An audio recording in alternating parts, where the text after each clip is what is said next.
You may have manifested a cup of coffee or a parking space, and for that you felt a flicker of this power. But for the great things, the love you yearn for, the security you crave, the recognition you deserve, it feels as if you are hitting a wall of glass.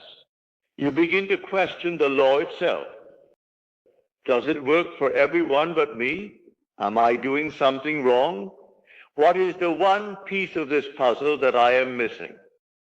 Tonight, we will not discuss a new technique. We will not add another layer of complexity to your work. Instead, we will go to the very foundation upon which all creation rests. We will uncover the one thing that, until it is changed, will cause all your efforts to be in vain.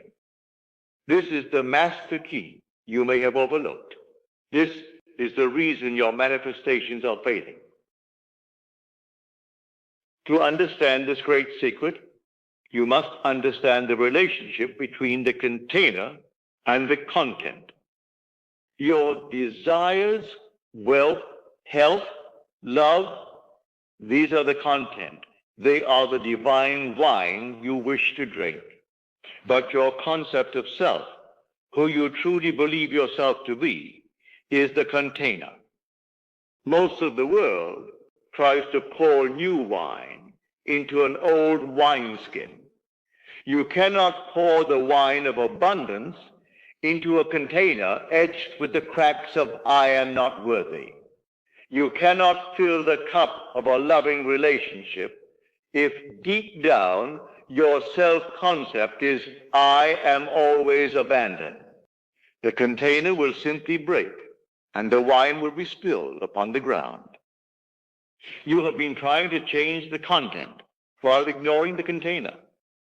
The law of assumption does not respond to your fleeting desires.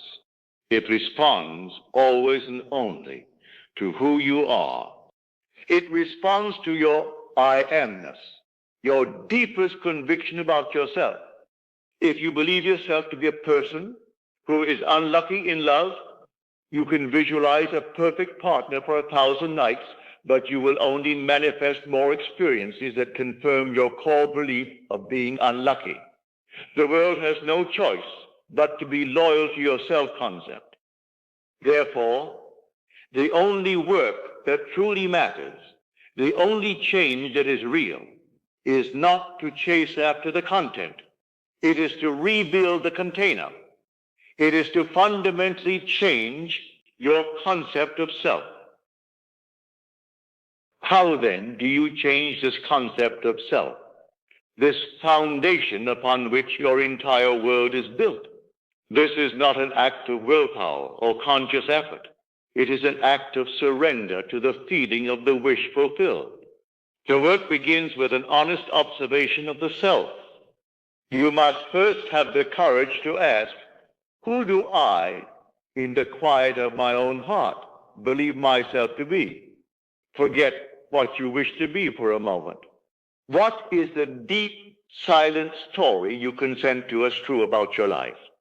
Regarding love, regarding means, regarding your place in this world. This is your starting point. Once you have seen the old identity for what it is, you must now define the new one. This is the great creative act. You are not asking, what do I want to possess? You are asking, who do I desire to be? Do you desire to be one who is secure, loved, and respected? A person to whom success comes as naturally as the dawn? Build this new conception of self in your mind. This is the new you. And now comes the sacred rehearsal. You must begin to wear this new conception in your imagination until it feels more natural than the clothes you are wearing. How does this new person think? How do they feel? What are their inner conversations? When faced with a challenge, do not ask, what would the old me do? Ask, what would the new me, the successful me, the loved me think and feel about this? Then assume that state. Have the inner conversations of this new person. Feel the feelings of this new person. Persist in this new identity. You are not pretending. You are impressing your subconscious mind with a new truth about who you are. Now, this struggle to change the concept of self is not a new battle. It is the most ancient story of man. The Bible tells it beautifully in the story of Jacob. Remember the story. Jacob, whose very name means supplanter, or one who takes by the heel, symbolizing the man who struggles and schemes in the outer world, finds himself alone at night, wrestling with a divine being until the break of day. The scripture tells us this being is a man, an angel, and even God himself.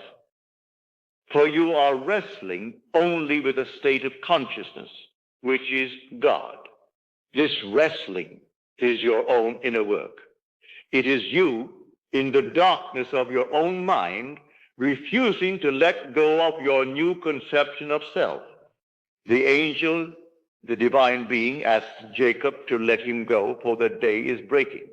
This is the voice of your own doubt, your old self begging to be released as morning. Your old 3D reality approaches. But Jacob persists.